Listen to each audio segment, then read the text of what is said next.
Hvorfor er koralrevet et ideelt livssted? Koralrevet er det perfekte hjem for mange dyr og alger. Hvorfor? Fordi bølger og strøm hele tiden bringer næringsstoffer og oxygen til vandet.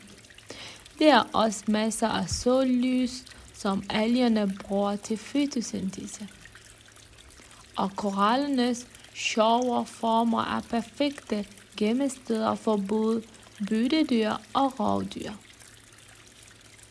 Det er derfor koralrev er et af de steder i verden med fleste forskellige arter samlet et sted.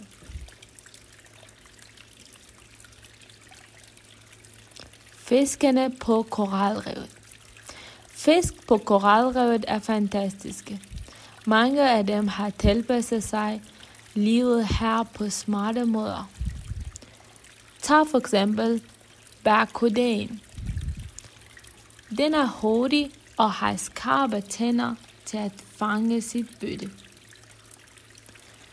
Papegøjefisken er farverig og bider alger af korallerne.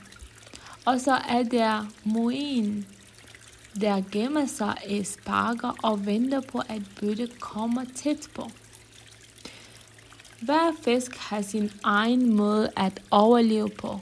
Nogle bruger farver til at kamuflere sig, mens andre ser skræmmende ud for at skræmme fjender væk.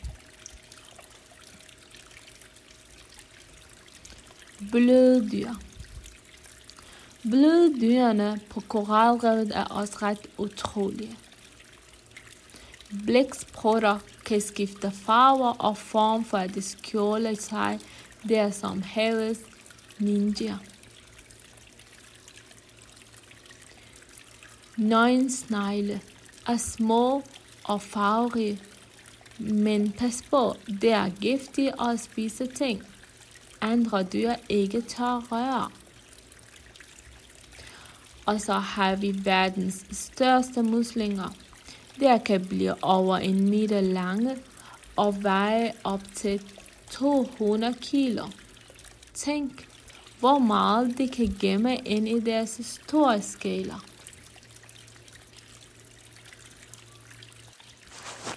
Krebsdyr. De er hårde og hurtige.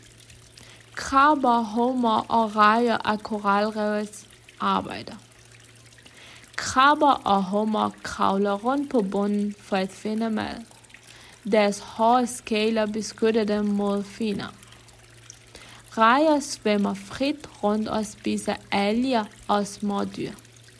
De har lange antenner, som hjælper dem med at finde vej i mørk.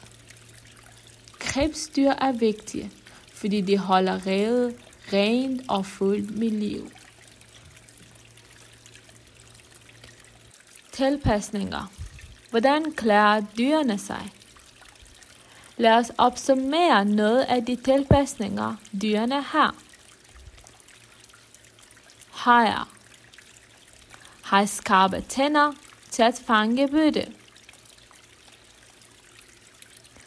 Blæksprutter skifter farve for at skjule sig. Søstjerner kan genopbygge en mistet arm. Rejer bruger deres antenner til at føre sig frem. Hver eneste art har noget særligt, der hjælper dem med at overleve her. Så, det var dagens rejse gennem koralrev. Nu ved I, hvorfor det er et ideelt sted for så mange dyr, og hvordan de tilpasser sig for at overleve.